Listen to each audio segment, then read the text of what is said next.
तो 6.1 कंप्लीट करने के बाद अब हम लोग देखेंगे प्रश्नावली 6.2 को। इसमें देखो अब प्रमेय प्रारंभ हो गया। जैसे छठवां चैप्टर हम लोग त्रिभुज का पढ़े थे, सातवां चैप्टर 9th में, उसमें भी प्रमेय थे, सर्वांशम करने के प्रमेय थे।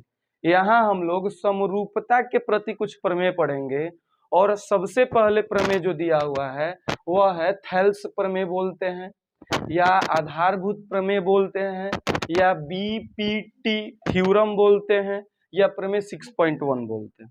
उसके पहले थेल्स ने कुछ गुण दिए हुए थे। क्या गुण दिए हुए थे? समान कोणिक त्रिभुज किसे कहते हैं?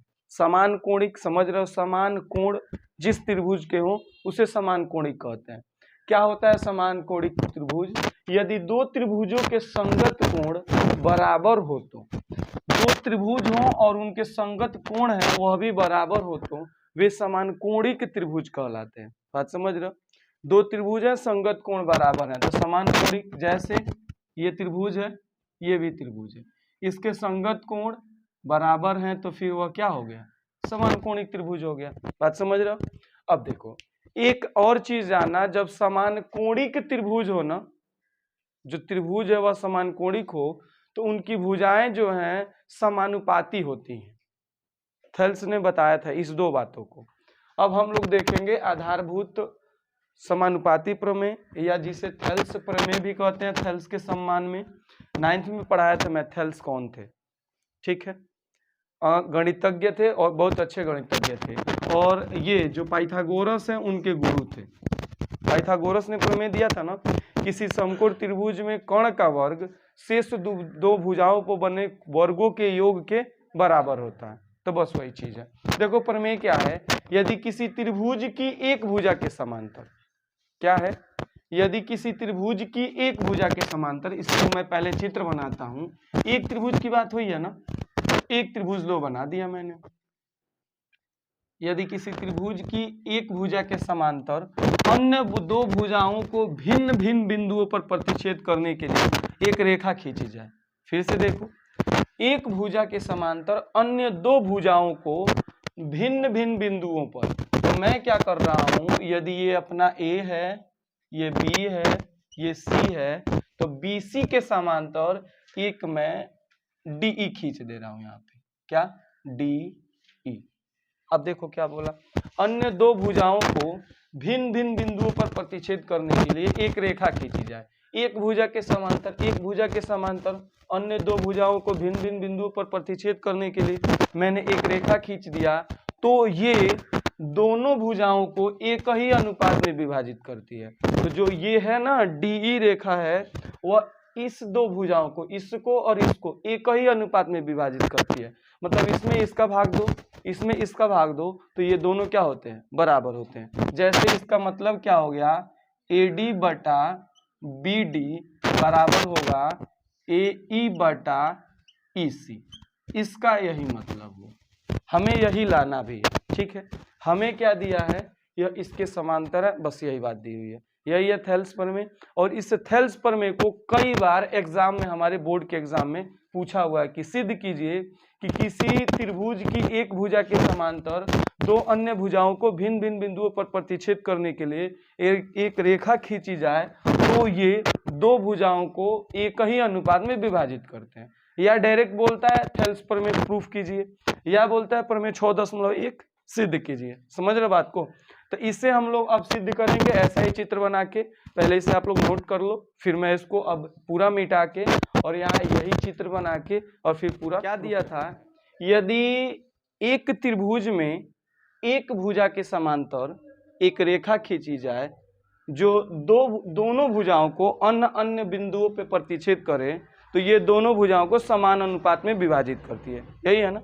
हमें दिया क्या है देखना,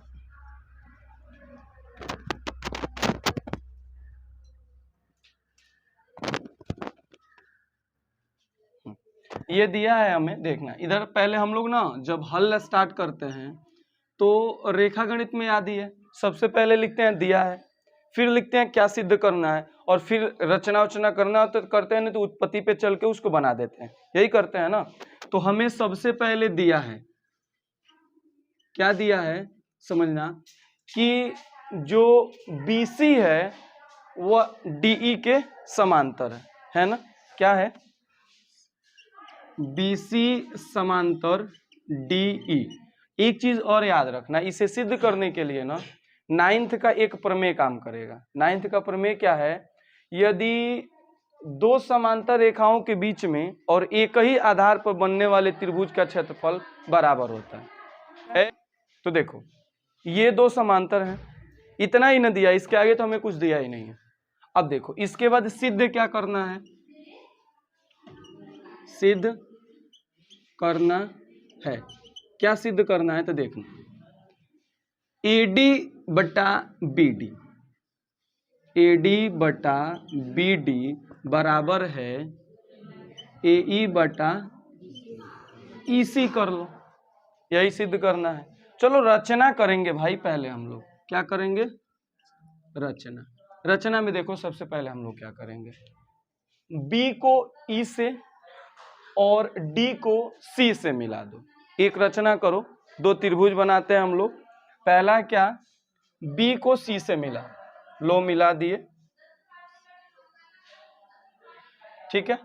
और एक चीज B को E से मिलाओ, C को D से मिलाए हम लोग और B को E से मिलाते हैं। अब देखो एक चीज का ध्यान रखना, जब रचना करते हैं हम लोग ना तो इसको डॉटेड लाइन से दिखाते हैं। तो इन चिन्ह लेके और ऐसे डॉट डॉट डॉट करके खींच लेना। मेरे पास तो मिटाने वाली व्यवस्था है, मैं आराम से इसे मिटा दूंगा, ठीक है। देखो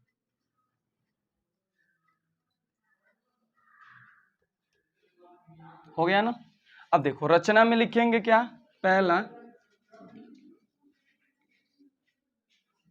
B को E से मिलाए तथा B को E से, ऐसे करो ना, दोनों एक ही में लिख लेते हैं।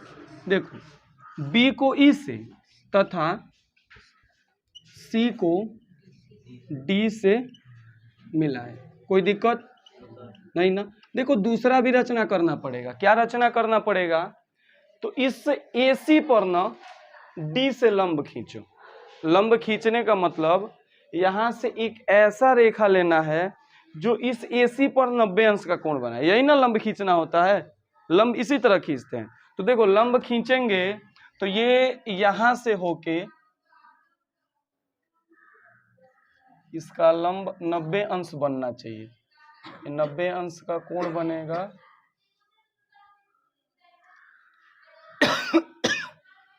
खांस ले बचवा, खांस ले, यहां से, ठीक है।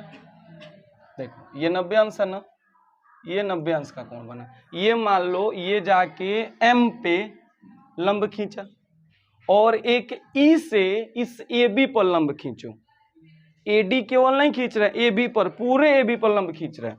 यहां से लंब खींचेंगे तो ये जाएगा S, ये भी 90 अंश का हो गया। इसको डॉटेड लाइन से इसे भी दिखा दो, क्योंकि रचना इसको भी किया है ना। तो डॉटेड लाइन से 90 अंश का खींच दिया। देखो क्या करेंगे, दूसरा क्या है, इसको EN कर लो।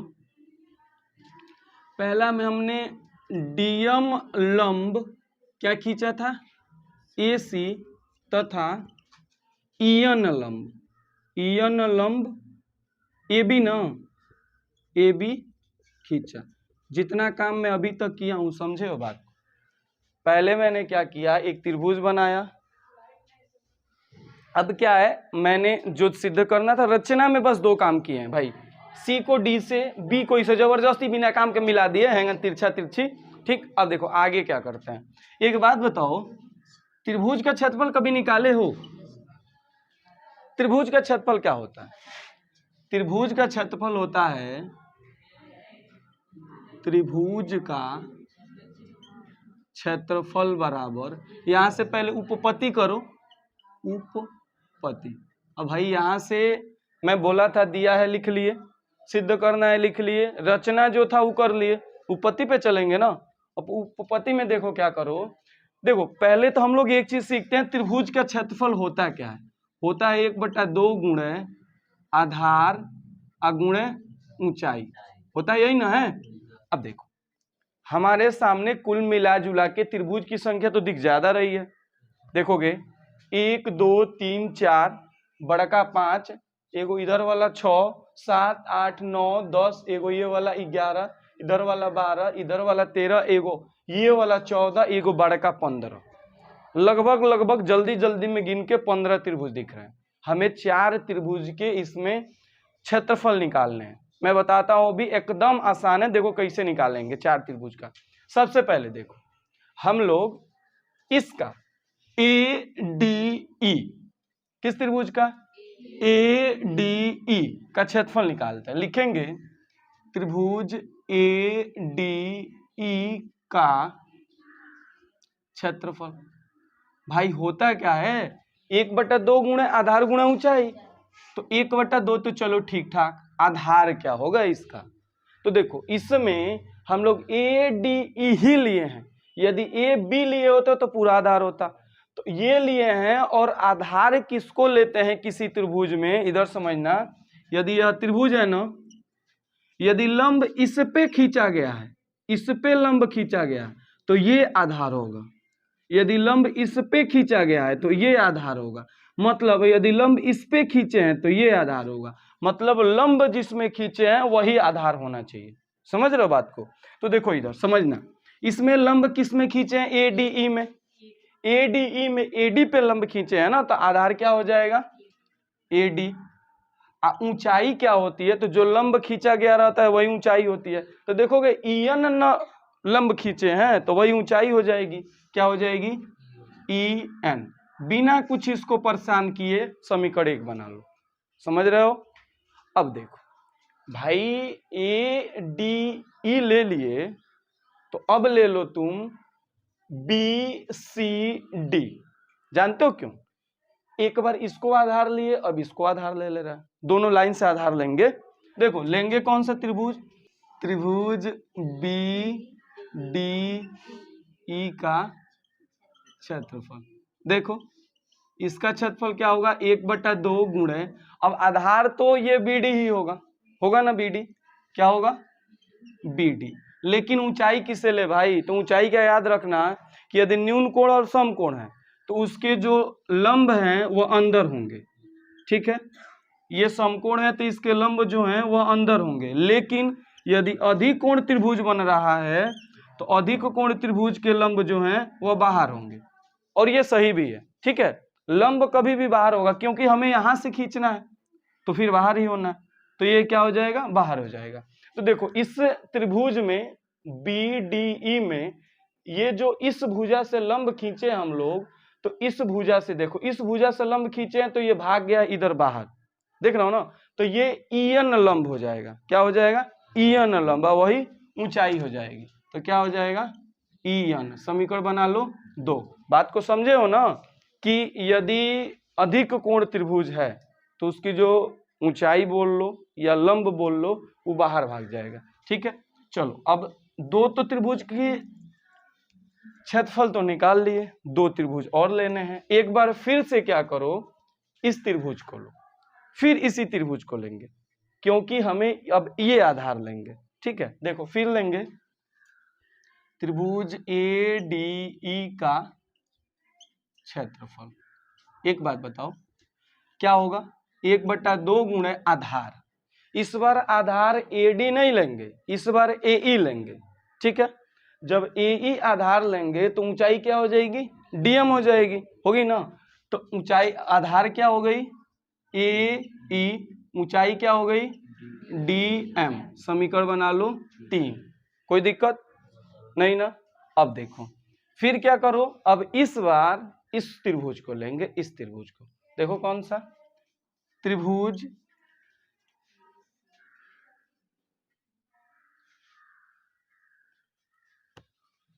DCDE कर लो,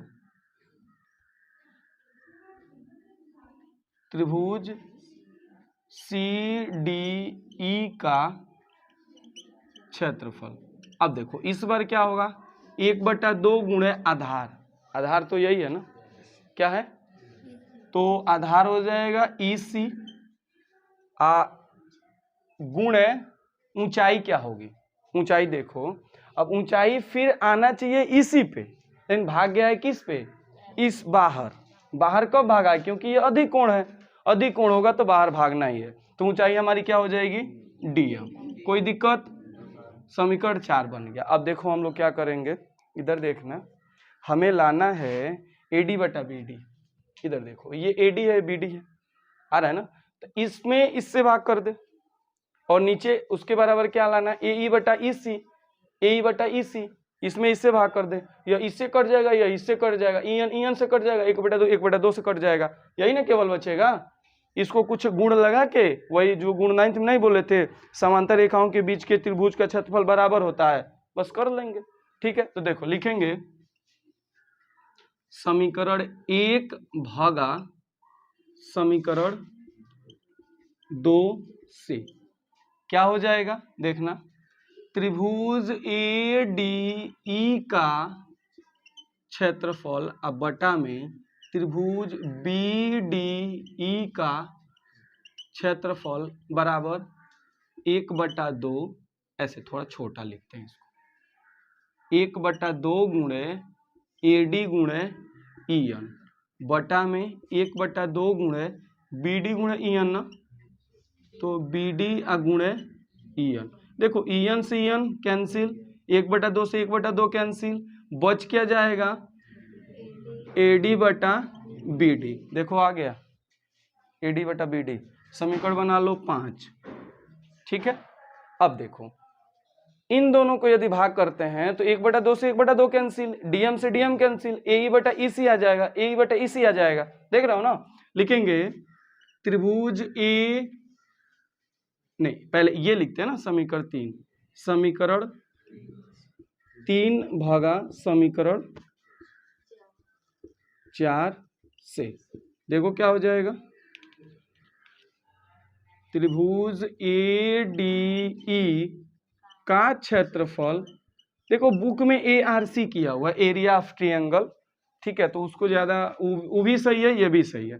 ठीक है, त्रिभुज CDE का क्षेत्रफल बराबर हो जाएगा 1/2, छोटा करते हैं ना फिर बड़ा लिखने लगे, 1/2 गुणे AE गुणे DM बटा में 1/2 गुणे EC गुणे DM। देखो DM से DM कैंसिल, 1/2 से 1/2 कैंसिल, क्या आ जाएगा AE आएगा ना, मैंने यहाँ AD लिख दिया है, AE बटा EC, समीकरण 6। अब देखो 5 और 6 को देख रहे हो, किसी भी तरह करके इसे बराबर कर दें, काम अपना हो जाएगा। इधर देखना, इसमें ADE और ADE दोनों तो एक ही त्रिभुज है ना भाई। यदि यहां मैं एक त्रिभुज बनाऊं ADE, मैं इसको ADE बोलूं या AED बोलूं, चाहे DEA बोलूं, चाहे EDA बोलूं, चारों बार तो एक ही त्रिभुज को बोल रहा हूं ना। तो भाई दोनों का क्षेत्रफल 2 बार निकालें, दोनों का क्षेत्रफल तो बराबर ही होगा। और एक चीज और, एक प्रमेय का यूज करो, क्या, देखो इधर, यदि DE है जो BC के समांतर है, और दोनों का आधार देखो क्या है, इस त्रिभुज का आधार देखो, इसका आधार भी यही है ना, यहीं से होके गया है यह, और इसका भी तो आधार यही है ना, देख रहे हो, यानी कि समान आधार है DE, और समान आधार और एक ही दो समांतर रेखाओं के बीच में, यदि समान आधार हो और 2 समांतर रेखाओं के बीच में जितने भी त्रिभुज बनते हैं सबका क्षेत्रफल बराबर होता है।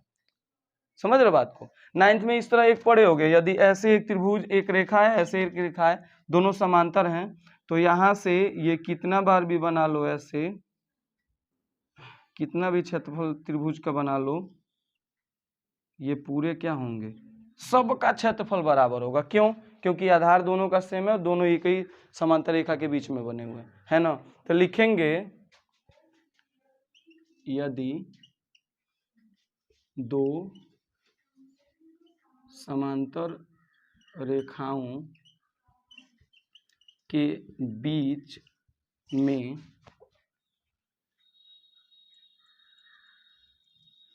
में समान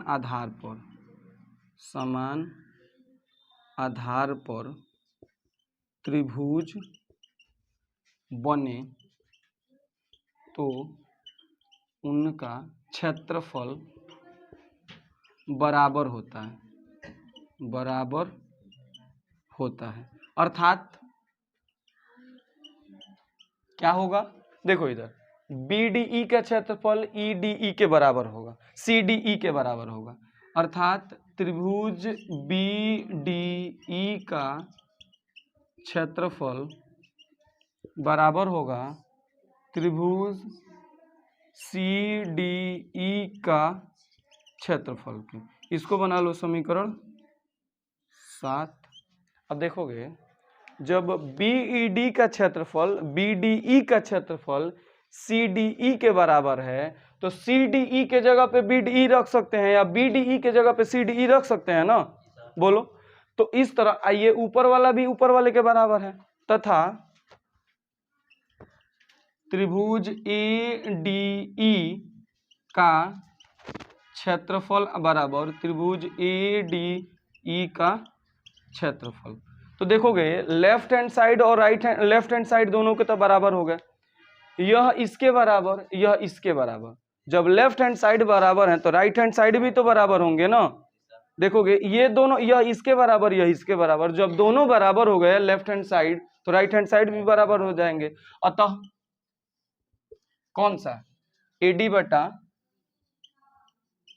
BD बराबर AE बटा EC बराबर हो गए ना। बस यही सिद्ध करना है तो हमने इसे सिद्ध कर दिया, समझे। एक तरीका और है इसका एक और तरीका है, जानते हो क्या। यदि इसको ना लिखे ना तो अब इसके जगह पे BDE के जगह पे CDE रख दें तो देखोगे ADE यहाँ CDE तो लेफ्ट हैंड साइड के बराबर हो जाएगा, तो फिर ये दोनों बराबर हो जाएंगे। नहीं तो इसको लिख देंगे तभी भी हो जाएगा। इस तरह 2 लाइन बढ़ जाता है, इसलिए 2 ही लाइन सिमट दिए, इधर जगह कम था इधर सब ठीक था। ठीक है, नोट करो।